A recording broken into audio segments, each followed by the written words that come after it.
Today we're going to be starting Unit 1 in the Amsco World History textbook. And before we get into topic 1.1, I just wanted to go over the introductory page to the unit called the Global Tapestry. So it starts out with this really great paragraph that sums up the context of what we're going to read about in this unit. Between 1200 and 1450, several large empires emerged around the world. Some were modified revivals of earlier empires in their region. Others represented new developments. All were shaped by the context of regional trade, which had been increasing since around 600. So you have a couple of different themes in this unit. First, you have the revival of large empires, and secondly, you have unity in Central Eurasia, which is Europe and Asia combined. So first off, in the revival of large empires, it's important to know that between 1200 and 1450, the wealthiest and most innovative empire in the world was the Song dynasty in China. It's easy to, in our modern minds, think of Europe and America as eternally the largest and most innovative areas in the world, but that was not always the case. Before the Renaissance, that was not the case in Europe. And it was certainly Song China. They had the largest population and the best technology in the world. You also have the rise of the Aztec Empire. Baghdad and Spain were both centers of learning in the Islamic world. And then in sub-Saharan Africa, your major civilizations at this time are going to be Ghana, Mali, and Zimbabwe. And then you also have India and Southeast Asia being very influential in the world. And then unity in Central Eurasia. This happened largely because of the Mongols. It says shaping the context for events throughout Eurasia between 1200 and 1450 was the remarkable emergence of the Mongols. Later on it says the unity of so much territory under the rule of one group allowed trade to flourish once again across Eurasia, specifically with the Silk Road. With new ideas and technology spreading easily, these developments set the stage for the intensifying global interactions that helped define the period after 1450. So this unit focuses on 1200 to 1450, and we're going to go over topic 1.1 today called Developments in East Asia. The Amsco textbook here in Unit 1 talks about developments in each region of the world individually in its own chapter, and today we're focusing on East Asia. East Asia is largely four modern-day countries: China, Japan, Korea, and Vietnam. All right. So starting with the introductory paragraph, it says, the Song dynasty was the leading example of diversity and innovation. China enjoyed great wealth, political stability, and fine artistic and intellectual achievements during the reign of the Song dynasty. Much of the thought of the Song dynasty, the philosophy and the intellectual discipline in the Song dynasty was based on NeoConfucian teachings. If you remember Confucius, his teachings were at the center of the civil service exam, and Confucianism was the largest religion in China. And it illustrated in the above quotation, right up here. It supported the government and shaped social classes and the family system. All right. So the social classes was very hierarchical. Confucius said that a society should embrace hierarchy for the purpose of good order. And the family system specifically, you have that term of filial piety, which we'll see later in this chapter. The government and developments in the Song dynasty. Their reign was prosperous, and under them the arts flourished. The Song dynasty in China was certainly a golden age in Chinese history. The term bureaucracy essentially means those who work for the government, and China's strength was particularly the result of its imperial bureaucracy. Imperial means having to do with the empire, so the bureaucracy would be the vast organization in which appointed officials carried out the empire's policies or the emperor's policies. And there was a lot of continuity across centuries and across dynasties. The history of China is not only known for its longevity, but also for its continuity, for its consistency across centuries. Meritocracy and the civil service exam. A meritocracy is the opposite of a aristocracy. With aristocracy, you are born into whatever social class you reap the benefits of, but in meritocracy, the key word merit there means you earn. It is a system where you can earn a place in society, in the government, through hard work and through intelligence. The civil service exam was the key part of that. Emperor Song Xiaozu's great achievements was that he expanded the educational opportunities to young men of the lower economic classes, specifically with the civil service exam. And this permitted upward mobility in China, something that did not exist in India at the time because of the caste system. All right, here is a map of China during the Song Dynasty. All right. As you see, the rivers flow east to west, and therefore the Grand Canal, which was a very efficient internal man-made waterway transportation system built during the Song Dynasty, that was built mostly north to south to connect the river system and make transportation much more efficient in China. So the Grand Canal was a big development. Gunpowder. You have innovators in the Song Dynasty making the first ever guns in all of world history. Very influential in that way. Agricultural productivity, champa rice was embraced in Song China. That's a fast ripening and drought resistant strain of rice from present day Vietnam. It made its way north to Song China and increased the population. Because it is fast ripening and drought resistant, that form of rice can be harvested multiple times a year, 2-3 times a year. This would double or triple the food supply. And whenever food supply increases in society, life expectancy goes up and population goes up. Okay, so this is where China went from only about 25% of the world's population to nearly 40% of the population. It permanently increased China's population, and without it, China would not have become nearly so big. Champa rice, as well as elaborate irrigation systems, played a big role in this. You have new heavy plows that allowed previously unusable land to be cultivated. Okay. Then you have the manufacturing and trade element of the Song Chinese dynasty. Coal, cast iron goods, steel made them the greatest manufacturing capacity on earth. Proto-industrialization. This was a movement that China experienced where they started to become more industrialized, called proto-industrialization because it's not nearly as industrialized as, say, the Industrial Revolution, which would come in Europe and throughout the world hundreds of years later. But this is when you have large-scale production in factories using home-based, not factories, home-based or community-based production using simple equipment. So for example, you had artisans or skilled craft workers producing steel and other products like weaving cloth and earning a living in that way. This is where a middle class started to emerge in China. The Chinese used the compass in maritime navigation. China's ability to print paper navigation charts made seafaring possible in open waters, and China's economy was heavily reliant on exports like porcelains, textiles like silk, tea became the chief exports. The Grand Canal supported a vibrant internal trade, while advances in naval technology allowed China to control trade in the South China Sea.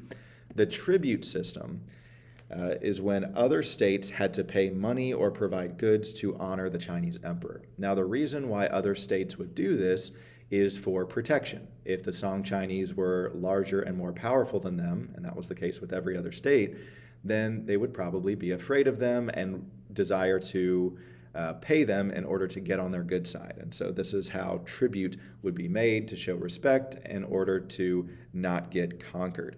And one custom that emperors expected representatives from tributary states to demonstrate was the kowtow. The kowtow was a ritual in which someone would bow his or her head until it reached the floor. That's a very humiliating, very inconvenient, difficult position.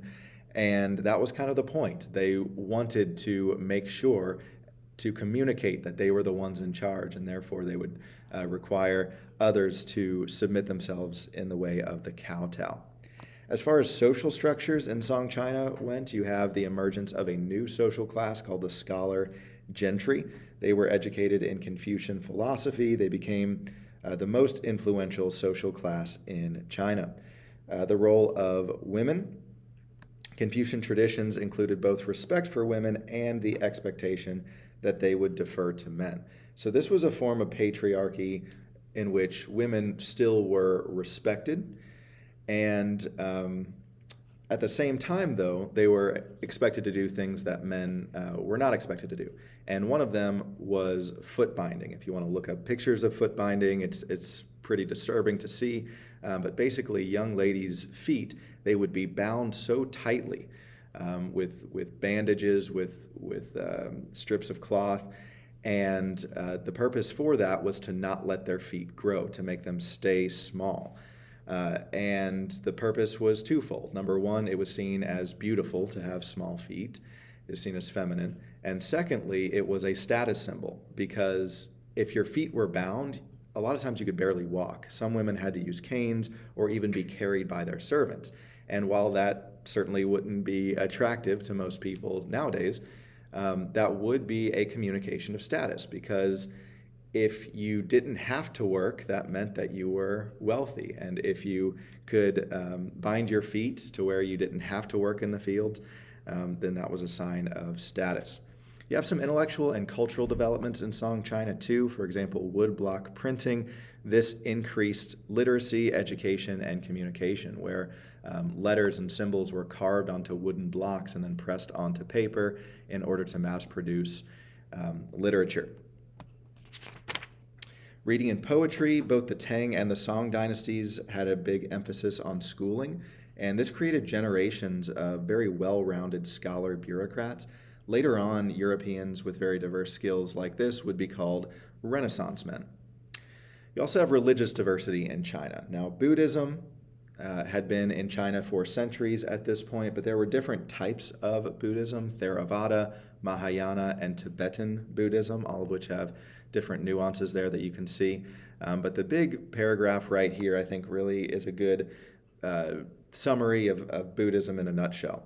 It says, all three include a belief in the Four Noble Truths, which stress the idea that personal suffering can be alleviated by eliminating cravings or desires and by following Buddhist precepts.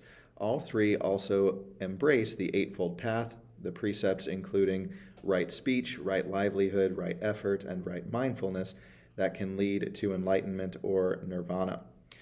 So there were also syncretic forms of Buddhism. Syncretism is when two things come together. So a syncretic faith is when two different religions would come together. And some examples of that would be Chan Buddhism and Zen Buddhism that blended Taoism with Buddhism. China considered themselves to be the Middle Kingdom. If you looked on a Chinese map of the world, China would be at the very center. They consider themselves to be the Middle Kingdom because they were the largest, the most technologically advanced, and in some ways the most powerful. Buddhism and Neo-Confucianism, you have a blend of Buddhism and Confucianism known as Neo-Confucianism here. Filial piety was a really big part of this. That's the duty of family members to subordinate their desires to those of the male head of the family and to the ruler. But filial piety worked both ways. The male head of the household had the duty of filial piety to protect and preserve for his family. The emphasis on respect for one's elders helped the Song maintain their rule in China. Also remember, they would appeal to the mandate of heaven, saying that they have the mandate of heaven. It's the will of the divine that they be in power. Neo-Confucianism emphasized ethics rather than the mysteries of God and nature. It was much more of a lifestyle and a philosophy than it was a religion. It became immensely popular in the countries in China's orbit, including Japan, Korea, and Vietnam. So now we get to Japan, Korea, and Vietnam. And one term to know here is this term right here, sinification. And Sinification is the assimilation of Chinese traditions and practices. You might nowadays hear the term Americanization, which means the spreading of American culture around the world. Well, Sinification is the spreading of Chinese culture to its surrounding nations. And Japan, Korea, and Vietnam all had different responses to the attempted Sinification by the Chinese. An important dynamic in the histories of Japan, Korea, and Vietnam was each country's relationship with China. They benefited from being close to China, but faced a challenge of maintaining their own distinctive cultures in the face of Sinification. So first, with Japan, the Heian period was a golden age of Japanese history, and this coincided with the Song Chinese era some. The world's first novel, called The Tale of Genji, was written during the Heian period of Japan. Feudalism. Okay, feudalism is something that Japan embraced, as did Europe around the same time in the medieval time period or the Middle Ages. Feudalism is where you have land-owning aristocrats at the top of the social pyramid, then the people who protect the land in the middle, and then the people who work the land, the majority of people, at the bottom. So in Europe, the feudal pyramid looked like lords and nobles at the top, knights in the middle, and peasants at the bottom. And in Japan, it was daimyo at the top. Those were the land-owning aristocrats. Then you had the samurai in the middle and the serfs at the bottom. Okay, this had very little social mobility, and it was built upon hereditary hierarchies. So you were born into whatever social class you had to stay in. So this is very different from the meritocracy that was built in China based on the civil service exam. The daimyo in Japan enjoyed more power than the nobility in Europe did, because in Japan there was no king. There was kind of a symbolic emperor, but no king like there was in Europe. And a lot of times in Europe, the king would keep the nobles in check and make sure they didn't get too powerful. All right, in Europe, the ideal knight held to the code of chivalry, with duty to countrymen, duty to God, and to women. The last expressed through courtly love and the virtues of gentleness and graciousness. And in Japan, their knights, which were called samurai, would always swear an oath to the code of Bushido, and that stressed frugality, which means being responsible with money, loyalty, the martial arts, and honor unto death.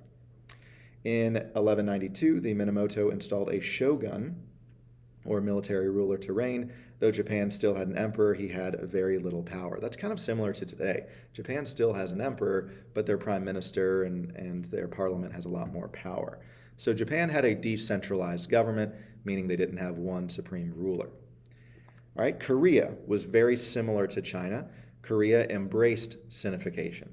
Through its tributary relationship, Korea and China were close in contact. Thus, Korea emulated many aspects of China's politics and culture. It centralized its government in the style of the Chinese, similar to their dynastic system. Culturally, Koreans adopted both Confucian and Buddhist beliefs. Koreans adopted the Chinese writing system, so all sorts of ways that the Koreans embraced Sinification.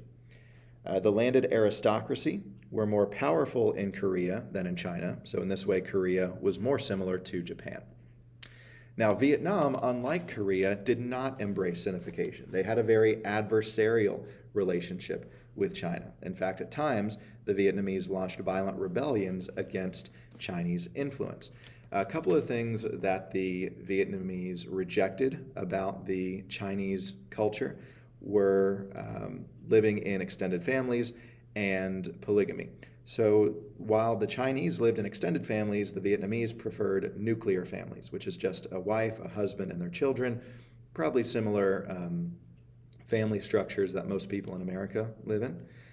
Vietnamese villages operated independently of a national government. Political centralization was non-existent. So they were much more into local, decentralized governments instead of a large national government like the Chinese had. Okay, so you have the Vietnamese rejecting the Chinese custom of living with their extended family, rejecting the Chinese dynastic system, and then they also rejected systems in China that in some ways ostracized or marginalized women, for example, foot binding and polygamy, which is the practice of having more than one wife at the same time. So sinification did occur, but most often the Vietnamese fought back, resisted sinification, and sometimes even had battles with the Chinese. And in their battles, they showed a strong capacity for guerrilla warfare. The Vietnamese have always been very good at guerrilla warfare, which is using the terrain to fight instead of traditional warfare where two sides meet on a battlefield. They hide in trees and burrow underground and kind of use the terrain and set traps. That's the same thing that the Vietnamese did against American soldiers in the 1960s and 70s. All right, so that is the summary of topic 1.1, developments in East Asia from 1200 to 1450.